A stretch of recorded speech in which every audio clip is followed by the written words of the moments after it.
Airport border security agents. What is the strangest or most interesting thing you have had to confiscate?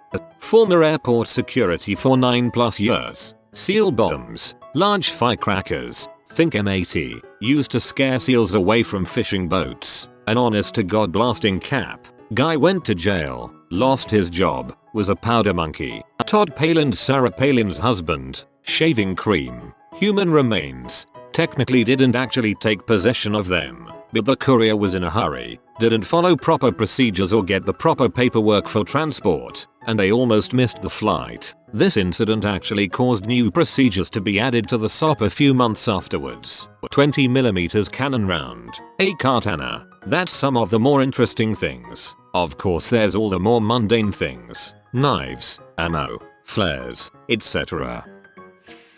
Former airport security here. To clarify, we don't confiscate things, we accept voluntary surrender of prohibited items, should the passenger not wish to make alternate arrangements for them. Checked bag, leave in car, etc. If it's an illegal sort of item, then we call the cops, who get to confiscate as the law dictates. That said, the most interesting prohibited item I ever personally located was probably the set of darts with detonators for tips. The idea was that you'd put a cap, small firecracker, or other impact sensitive explosive in the tip, throw it, and it would go off on striking a surface. The most interesting things I remember being caught at a passenger checkpoint while I was on shift were usually the drug mules. We'd get people with 5 kilos of coke strapped to their body, trying to act like there wasn't a giant lump there. Our airport averaged multiple firearms a week being caught in carry-ons, so those weren't really too interesting. But it definitely was an eye-opener when one of them we got was a heavy caliber sniper rifle. In checked bags everything imaginable could turn up.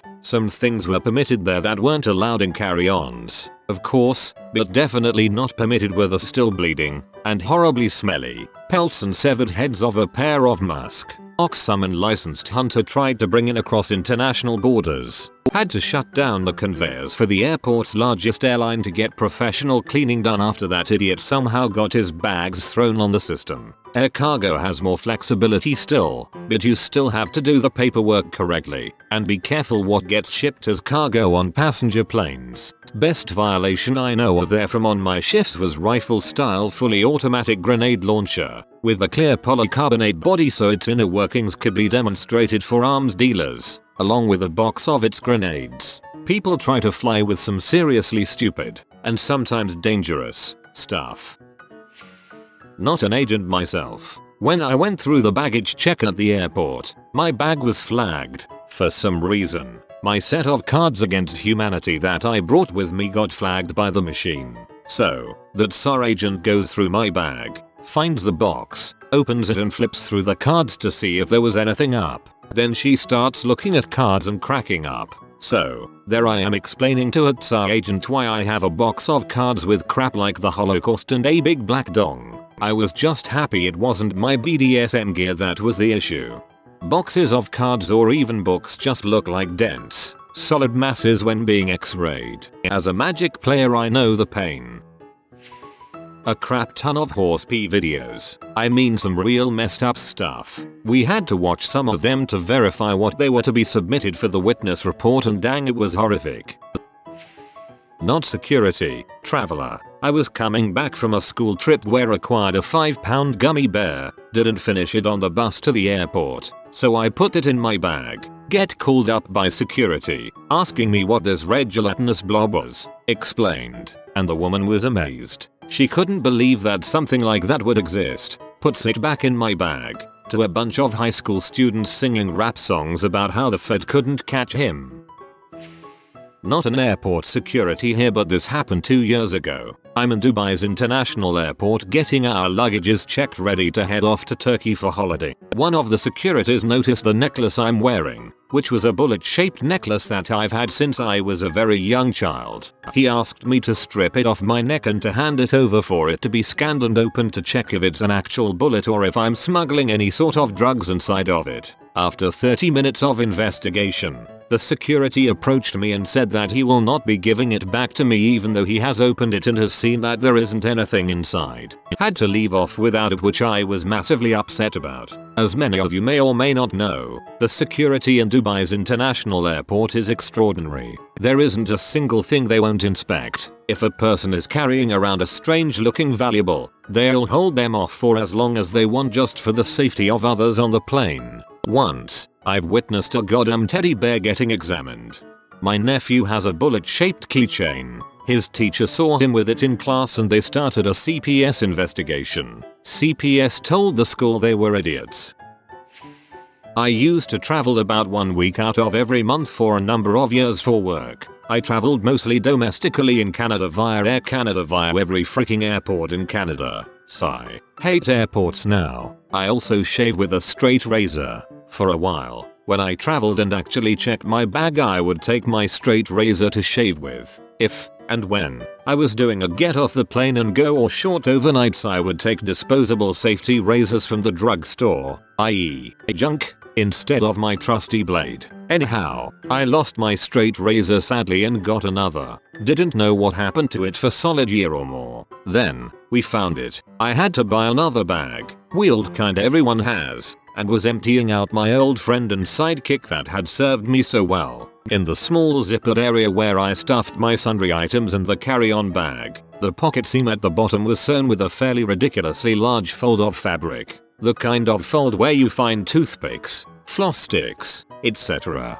My straight razor had fallen in between the cloth sections, slid to one end, and had been seated nicely right in the seam for, well, a year or more. In those months I had used that bag as a carry-on, and checked many times, and it had gone through x-ray I don't know how many times as I humped it onto the plane. Sky checked if they had it, etc. I had during that time, as I recall, been asked to take my keys out on a carabiner for a while. What is it with security and freaking carabiners, liquid hand sanitizer packages, etc. But not once did they notice my straight razor that had been bouncing about the country with me caught in the folds of the luggage zipper pocket. No one noticed. Not once. Can you say security theater, children? Forgive me if I don't have any faith in airport security. I told this story to a security guy I was chatting to once. He said, well, it's not perfect but it keeps people safe. I wanted to say it's not perfect over and over again, which pretty much means IT sucks as, again, it happened repeatedly. My wife and I were flabbergasted when I found it and we started making the realizations of its travels.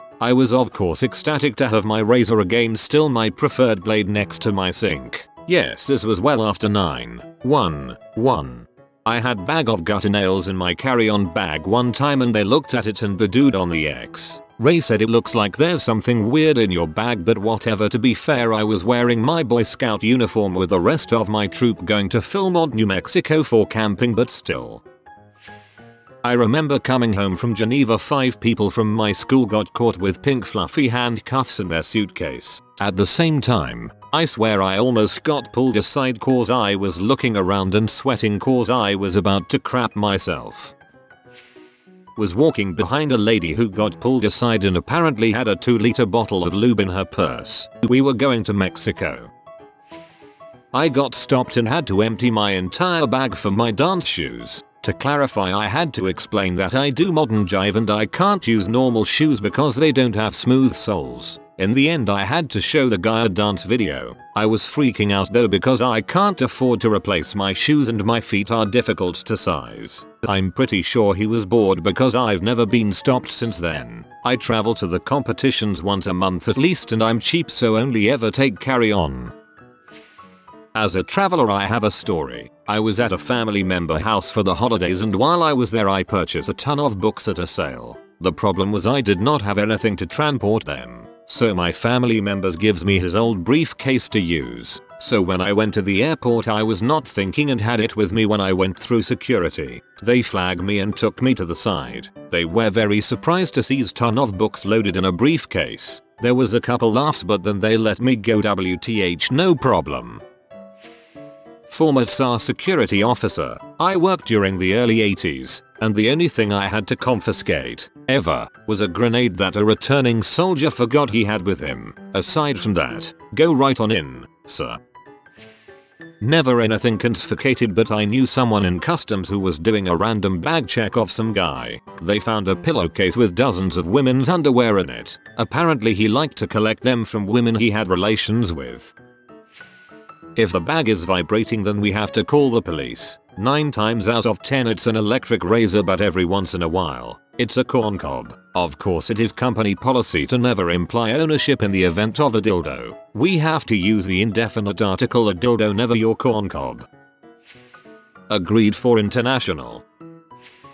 Not me, but a friend of mine. I asked this very question to him. He has seen various body parts, hands, feet, arms, etc. I probably should have asked why he didn't stop the x-ray and immediately search the person. I assumed that the body parts were parts from a mannequin or something.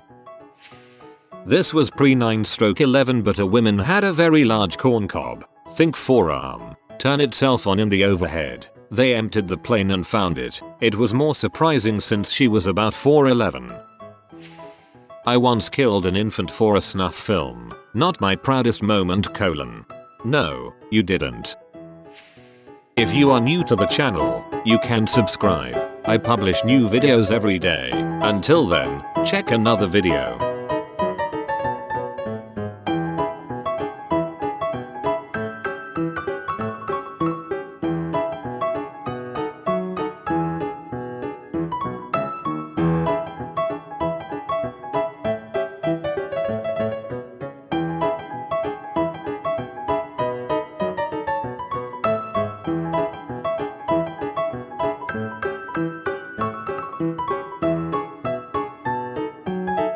Bye for now.